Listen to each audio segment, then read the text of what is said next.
Welcome to A State of Mind, a podcast series all about motivating, inspiring, and educating you in the art of selling luxury real estate.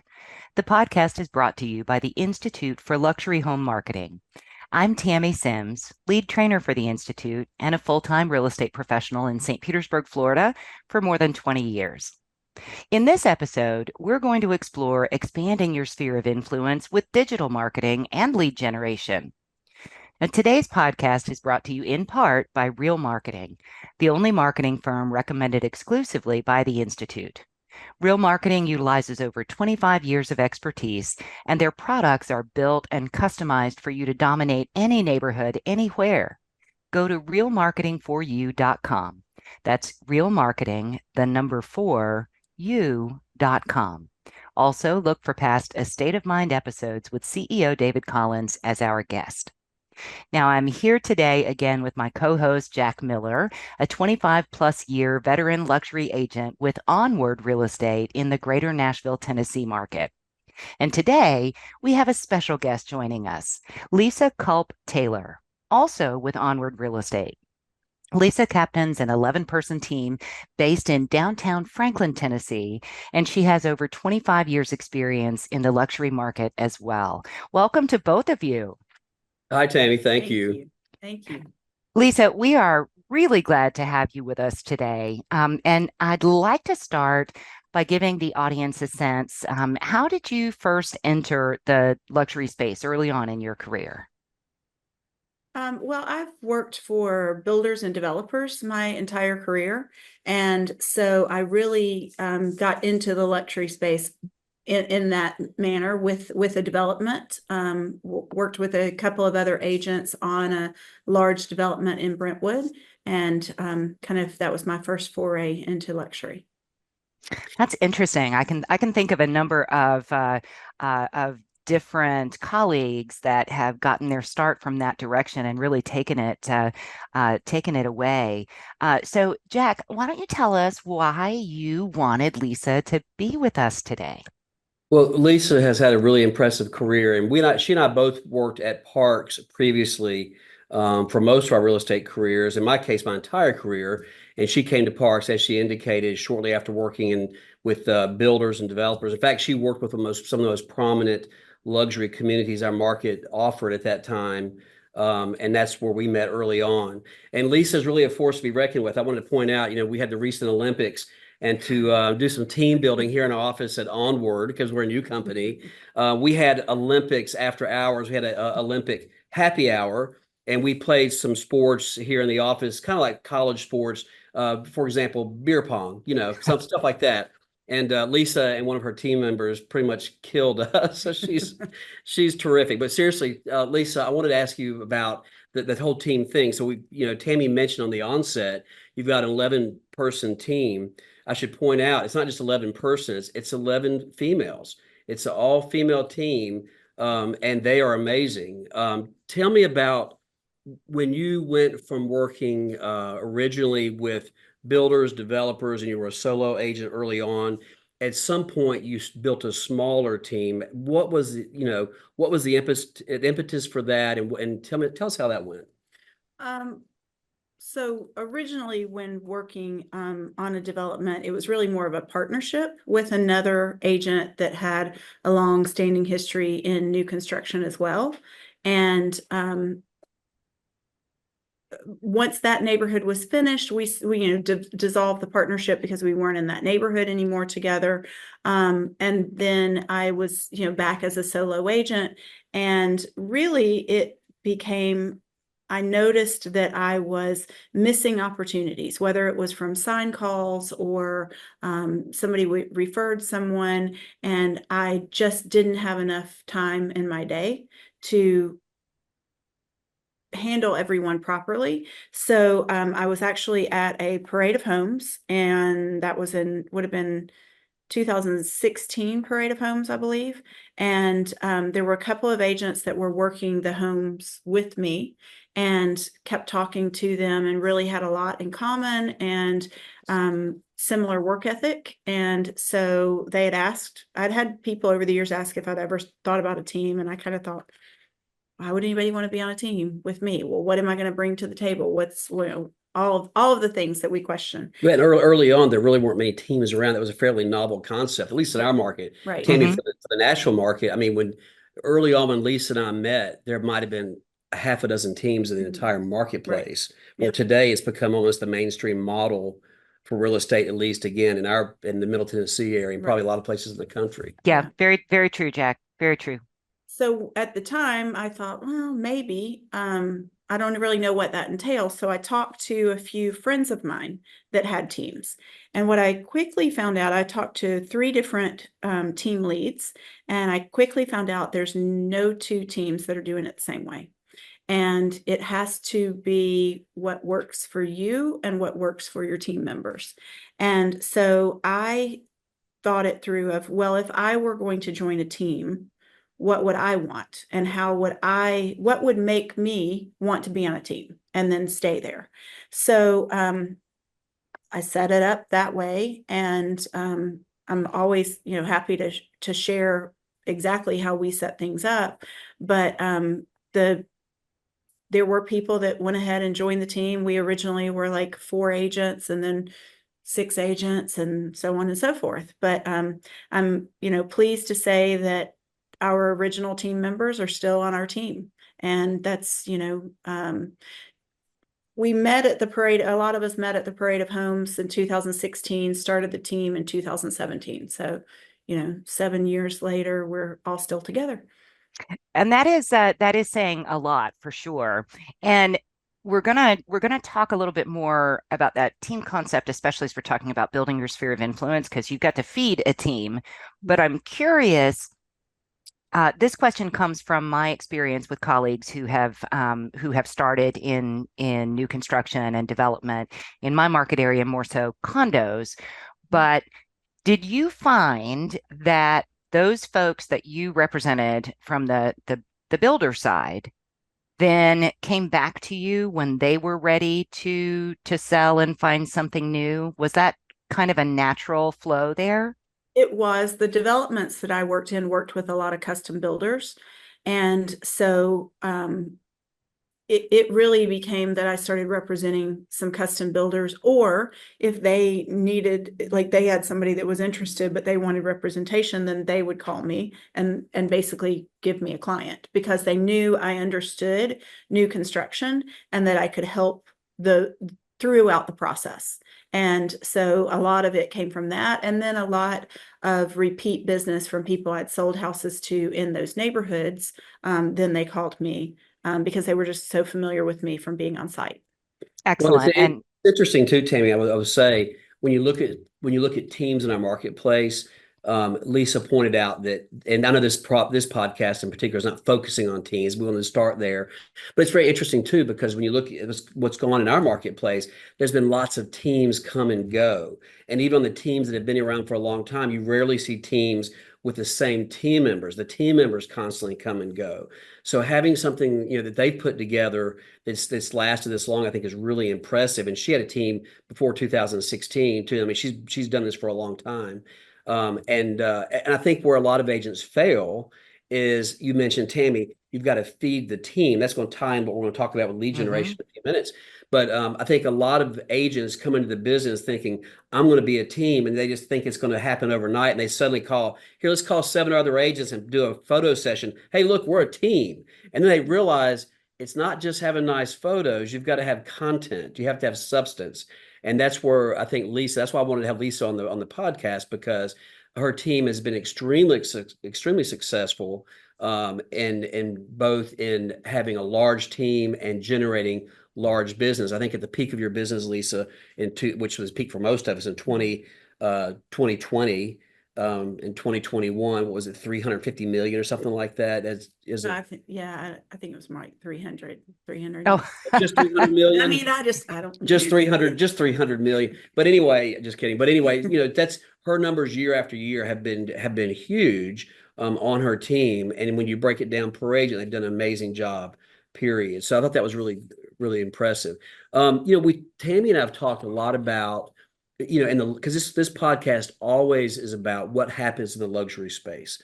And so whatever the topic is, that's always the framework for it, obviously. So when you talk about where our business comes from, as you've already mentioned, our business typically comes from, if you're working the luxury market, we're not typically agents who've just come out of the chute. Most of us across the country who work in the luxury space have done it for a long time. And so we have a lot of repeat business. We have oftentimes builders, new constructions, people who seek us out because they know you've got a lot of experience. But I'm curious, what about digital marketing and digital marketing platforms? When you have a team that large, have you had success with lead generation platforms like Zillow or Realtor.com? What types of things have you done to help um, subsidize, if you will, a team that large and keep everybody busy? What's worked? What's not working? So I think you're right when that you said, you have to have substance for the team. So we have we have always been successful with Zillow, and I know Zillow is like, everybody hates Everybody Zillow, cringes, yeah. but the truth of the matter is, for me, I'm more of a listing agent, and so I list a lot of homes, and Zillow is maybe not still, but it has been the number one search engine for people. So if Zillow's the number one search engine and I'm a listing agent, I want my houses, I want them hidden because that's what I'm supposed to be doing for my clients. Well, on the flip side of that, a lot of my listings get a lot of interest. They're luxury homes, so they get a lot of interest. So I'm going to buy the leads. I don't care if I'm buying back my own leads as long as we're getting them. And so our business, we have gotten a lot of business from Zillow, and it is something that feeds the team. And then we have, of course, social media, we get leads from that, and our website and all of those things. And we handle things a little bit differently than some teams. Our platform is that we don't do an up system. So in other words, some teams it's your turn and then it's your turn and then it's your turn. I don't like that, because if your phone rings and it's either Zillow or it's where I've said who wants a lead, if you're with a client, then what are you going to do? It's your turn. Are you going to say, oh, excuse me just a second? So you're just telling that person, this is more important than you because I don't want to miss my turn. So we do it as whoever picks it up first. And you should see them scatter to grab the phone. And but the thing, we have a lot of accountability on the team. We have weekly telephone calls with each team member to go over their prospects. And if they're not following up with their prospects, then I'm going to get notified that they're not following up because, look, Zillow costs a lot of money, but it has been a good revenue source for our team in the past. I like the way you describe that too, Lisa, because I've been in the field with agents. I'm sure the two of you have experienced this too. I've been in the field with agents, typically not luxury agents, although I've seen a couple be guilty of this, where they're with a client, their phone's ringing, they're jumping off, jumping out of the meeting, taking calls in the meeting, out, texting, doing all kinds of stuff that's not related to the appointment that they're on. Right. And I think that's one of the complaints I've heard sometimes about from clients, speaking of former agents, is the agent being focused on them. And I think in the luxury market, that's one of the things I think identifies the best agents, and certainly agents you typically see in the luxury marketplace. They are absolutely focused on their clients. And I think my clients, and Tami, yours, and certainly yours, Lisa, when they're with us, they know they're not our only client, but they should feel like, I think they do feel like they're our only client. I think Yeah. they're successful in the business. There's two things that I want to add to some of the points that were just made. So my team, Lisa, is it's my mom and I and our transaction coordinator, right? So we're all female, but we are a much smaller, different type of team, and we also utilize a phone service that routes to all of our cell phones, and whoever gets it first picks it up. And that has been really well received from our client base, vendors, even all of that. And again, staying in touch with each other, weekly meetings and that sort of thing, so that all of us know what's going on with all of our clients has been important. But then, Jack, when you were talking about answering phones and that sort of thing when you're in a meeting, I have to say that I have really appreciated the Apple Watch in managing some of that, because some people are going to call us directly, they just want to talk to us, and having the ability to absolutely discreetly be able to just look at the nudge on my wrist and see who's there, so that, for example, if you have someone in your family in the hospital, you know that you're going to break away and take that one. But if it's anything else, to have some preset, just one touch of the button super discreetly sends a message that says, I'm with a client, I'll call you back as soon as I'm done. And it doesn't break the concentration. Often a client will say, oh, do you need to take that? And I say, absolutely not. I'm 100% with you, but that's been a piece of technology that has helped me to manage that and still be present, right? So many of the great leaders in our industry will tell you you need to be absolutely present with your clients, and I think Tami, that's really are you bringing important. a new sponsor, Apple, today? It No, says. oh gosh, don't I wish, right? Yeah, we can Should all it? send some messages, right? So Go ahead. yeah. Go ahead, I'll Lisa. say it's a lot more expensive than an Apple Watch, what I'm about to say. But um, one thing that has really changed my I constantly get from different people, I don't know how you do everything. And based on the listings, and we all get that. But one thing that I have done, and it has been a game changer for me, I have an assistant, and it's somebody that's new to the business. She's with me all the time. And so she's sitting across from us now, and she's got my phone. She's handling my phone as we speak, but she goes to the meetings with me. It's invaluable to her, and she recognizes it because she had an opportunity, and she's like, well, I'd like to just keep being your assistant. And I'm like, great, because you don't have to train somebody else. But she is now well known to all the top developers.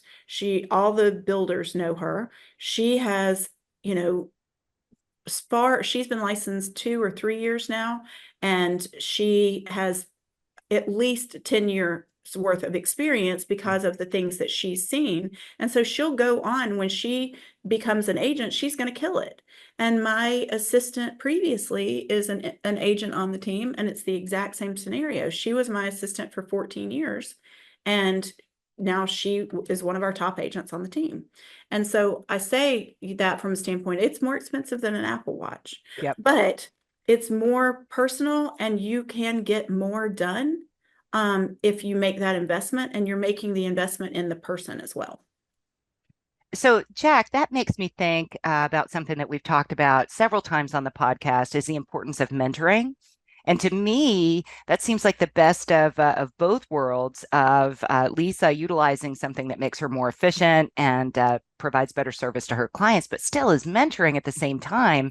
And I'm not surprised at all that she's not ready to go yet. She's got 10 or more years worth of experience to gain in the next 1 or 2. So I think that's a great point. So if we get back to lead generation, right? Particularly on the digital side of things, because I think that's an area that we want to explore more, because historically in the luxury space, a lot of seasoned luxury agents have been hesitant to consider digital platforms for lead generation. It's been far more about organic relationships, and I'm a firm believer that is a great way to do it. But Jack, I know you have used some digital lead generation platforms as well, and so tell us how that fits into your overall business plan. So it's not the most significant piece of what generates business. Most of ours, at this juncture, most of our business comes from repeat and referral business. But we have had a lot of success. And let me say this too, Tami. I know all three of us, and probably every other agent in the business, gets hit up on multiple times a day. We can't run from it. They find us on our cell phone, text message, email. There's somebody always chasing us, telling us what a wonderful lead source they have. And if you've been in the business for a few years, and for our listeners who maybe have not been in the business for a few years, let me assure you, the vast majority of people who contact you and guarantee leads and tell you how wonderful it's going to be, whether you're in the luxury space or maybe the broader real estate market, typically it's not a great experience. Very few lead generation platforms do what they say they're going to do or do it well. So back to your question, Tami, I run from most of them. I delete the messages as soon as they come in. But there's been a couple that have been very successful. One is, and a lot of our listeners may not know, but I'm gay, and there's some lead generation platforms specifically for the gay community because there are buyers and sellers out there, particularly those who are moving to a new market.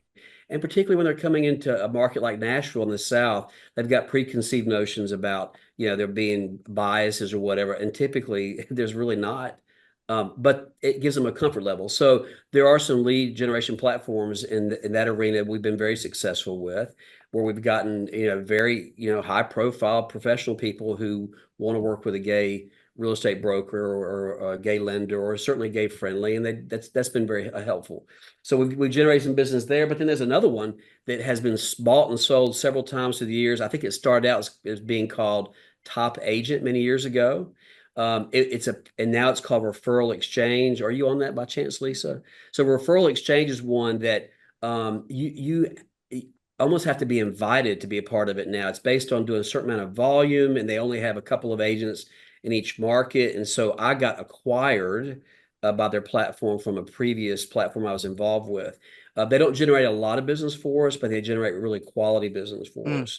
And so we have used those two platforms for the last 15 years and done very well with both of them. On any given year, we've done, 10 to at least 10, 15 large transactions or That's larger great. transactions, I would say. Yeah, which is great. Yeah. And we don't have to sort through hundreds of leads to get to those. And that's the other key thing. That is nice. Yeah, Yeah, definitely quality versus quantity. absolutely. So my So phone doesn't ring with important. either. So both of those, by the way, my phone doesn't ring that much with those two platforms. Once or twice a week, maybe I get a referral. Sometimes they're not great, but generally speaking, they're qualified and they're good. So that's nice. It's nice to have that to supplement the business that we have. Yeah. So I want to talk about social media For for a little sure. bit Yeah. as a specific angle. So sometimes that feels a little more billboardy, right? To use your phrase, Jack. Mhm. But and it's a little harder to track. But what are your thoughts, Lisa, in particular? So I personally don't like social media. I don't like to have my picture taken. This podcast is a little uncomfortable for me, but our team does a lot of posting on social media. So I may have a listing. I'll just have one of the agents on the team go do a walkthrough on the home. It gets them more exposure, so it's a benefit for the agent. I'm getting the house out there, but we have definitely sold homes from social media. We have gotten buyers from social media. It's really more about the house. We try to make it. We're not doing too many crazy things, on our social media. We're not too gimmicky, I don't think. But still, We've talked about that, by the way. I would interject real quick. Tami and I both talked a lot about that. I think is one of the defining features of being a luxury broker is that when you enter that arena, and if you look at all of our friends and colleagues, not just within our own firm, but the other firms that we cooperate with, when you see other brokers out there, that if there was one thing I would say that everybody has in common, you don't see gimmicky right. type promotions Yeah. ever. They get more followers that way, and so there's a bit of a double-edged sword there, because sometimes the gimmicky, whatever is trending, that gimmick gets more followers, but are they followers that are really going to make deals? Right. Or Mm. are Good point. but if by the same token, if somebody likes it and they share it, you never know. It's just exponential how far it can go. But it's still just not my comfort zone. I Well, think it's not mine either. It's like, I don't even have, I don't know about you, but I don't even have my photo on our business card. No, we have And our photos on all our business well, cards. that's how uncomfortable I am. Well, But just I'd like to not have. it's interesting because when you look at social media, I did use that term billboard, Tami, when we talked about this, Mhm. because it is very hard to track. We know it works. We know it works well. And some agents capitalize on that much better than others. Lisa, she's being, trust me when I say this, her social media marketing is tremendous. They have a really high impact. And I think the best way that we measure social media marketing is not necessarily by the leads that we track that come from social media marketing, but from when we talk with people that maybe we're meeting for the first time, or we talk to clients we haven't spoken to personally in a long period of time, face to face. They seem to know a lot more about you and what's going on with your business. Mhm. They understand the nature of your business. I've had longtime friends who don't live here in town. They can't be one of our clients, but they have a really good understanding of what we do because they talk to me about it. They'll send me messages and screenshots of things that we've done, and so it tells me the message is getting out there and it's working. So we do know that converts to leads, and there are some we can track and say, yeah, there's leads that we know that came from our social media platforms, Mhm. but we know that it's working certainly for branding purposes, and we've talked about Yeah. that in the past. Yeah, it Now, is. And it's interesting. Oftentimes, maybe you'll talk to a client you haven't talked to in a little while, and they're up to date on everything that's going on, because they're following your social media. And mhm. it's kind of one of the nicest compliments I ever hear is how much they are a cheerleader for what we're doing, because they're watching and they're supporting, and they're like, well, we kind of stalk you on social media, but we're just so happy that this worked out or whatever. Mhm. And it makes you feel good to know that there are people out there just following you and being happy for whatever success or whatever the circumstance is. It's just a nice feeling. A And good and question. that Go ahead, Tammy. Sorry. no that takes me back to the point about authenticity, right? So your Mhm. persona on social media, authenticity as opposed to the wow factor to generate as many followers as possible. You want the right followers, right? Quality versus quantity. And for our institute members, you know that we have a great partnership with Toby Marketing. We've had some great special guests and also webinars. And I remember Andrew talking to me when we were focusing on some of the social media content in the training. And he said, one thing that agents need to know, particularly those in the luxury space, is that their social media presence may not be the way that they're generating new business, but it is a way to stay in front of your existing sphere of influence. And for those folks that are new to you, perhaps they've been referred to you, perhaps they're thinking about calling you, they are going to go check you out. And your social media presence is going to tell a story about you. And they're going to make decisions about whether or not they want to work with you based on that authenticity and the messaging. So, Lisa, you're talking about focusing on the houses. Your content there, while it may not be generating a new piece of business, it can be completely playing into whether somebody who's on the fence decides they want to work with you or not. So I wanted to bring that up as a kind of reinforcement for all the underlying things that we're saying, regardless of what kind of lead generation. Well, And I've then noticed something, Tammy, Jack, also. yeah. I've noticed something on this too through the years, couple trends. And one is that our ultra wealthy clients, um, a lot of those folks are not on social media at all. They basically try to cleanse everything on social media, everything on the internet, other than things that they control from a business perspective. They don't want to be on social media at all.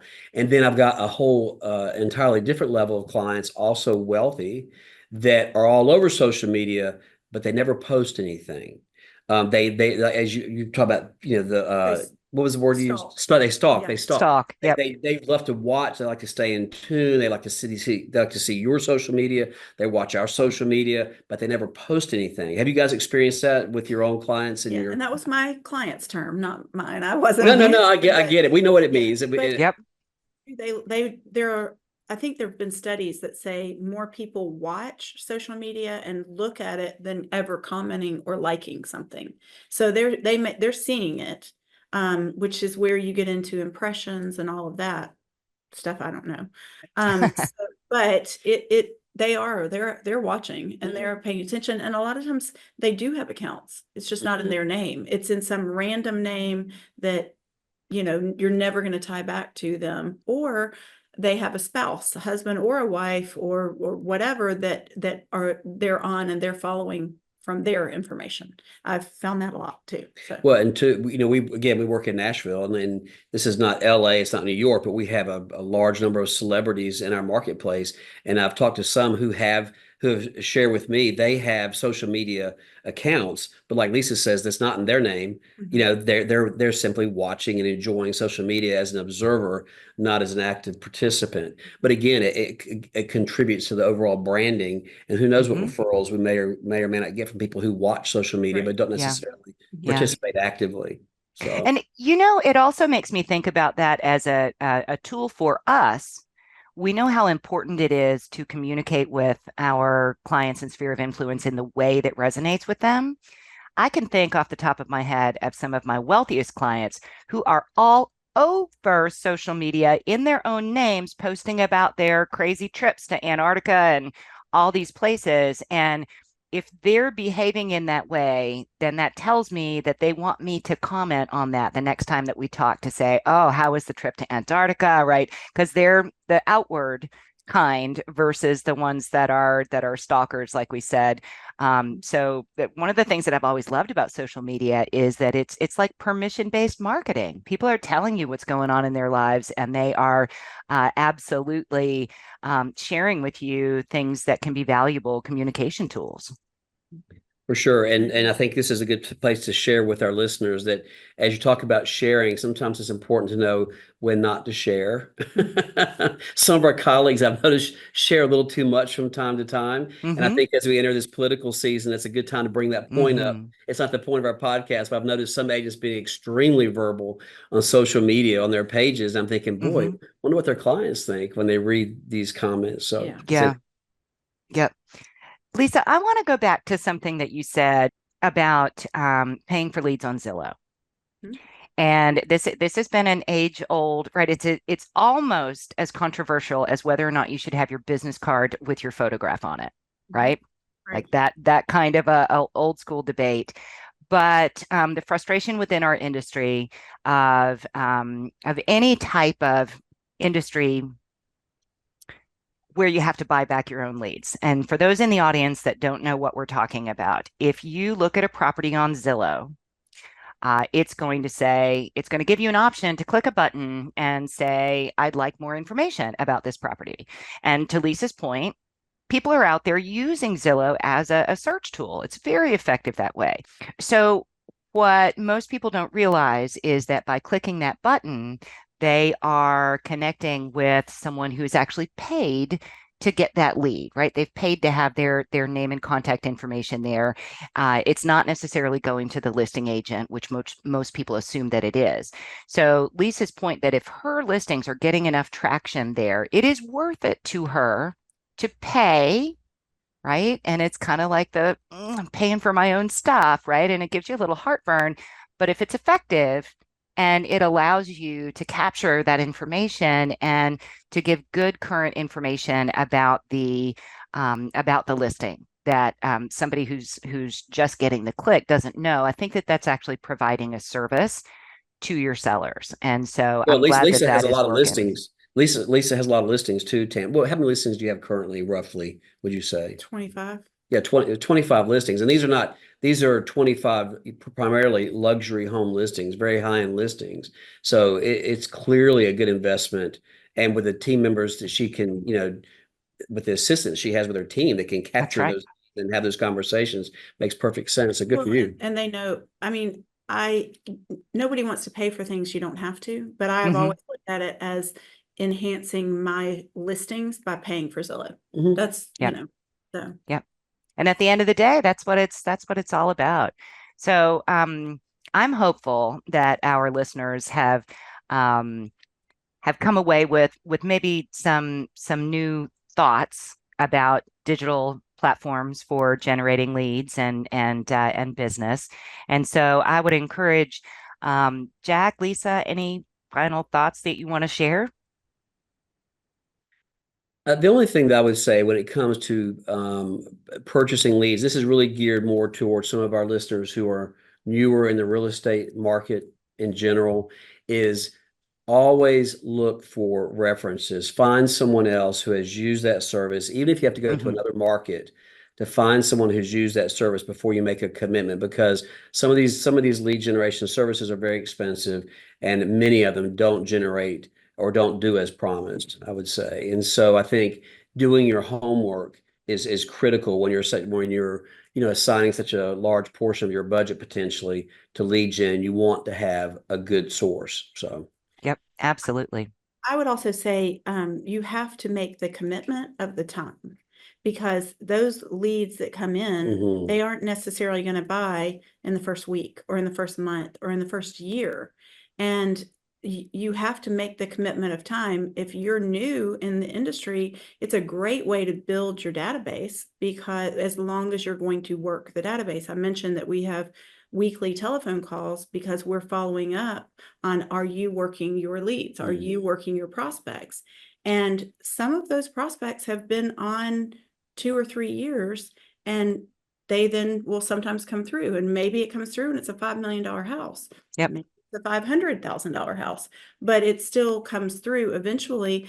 And it's surprising how often some of those prospects that you're following up with consistently and they don't respond, they aren't answering the call, they're not responding to the text, but they know you're calling, and then you'll hear that someone referred you and it's the person you've been calling that hasn't been responding. So We've done entire podcasts on working your database, and you can see now that so many of the topics we've covered in this podcast, Tammy, they're obviously all interrelated. Yep. The leads are only as good as working the database. It all ties together. That's terrific, Lisa. Thank you. Yep. Yep. Absolutely. All right. Well, I know that we could continue on this path and cover lots more ground, but our time is up. And so I want to thank all of you so much for joining us on this episode of A State of Mind, the art of selling luxury real estate.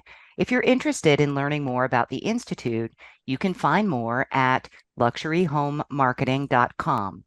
If you like what you just heard, please share it with a friend, and don't forget to subscribe, rate, and review this podcast. And if you've got a hot topic that you'd like us to discuss in a future podcast, feel free to let us know. Send an email to info@luxuryhomemarketing.com. Thanks so much for listening.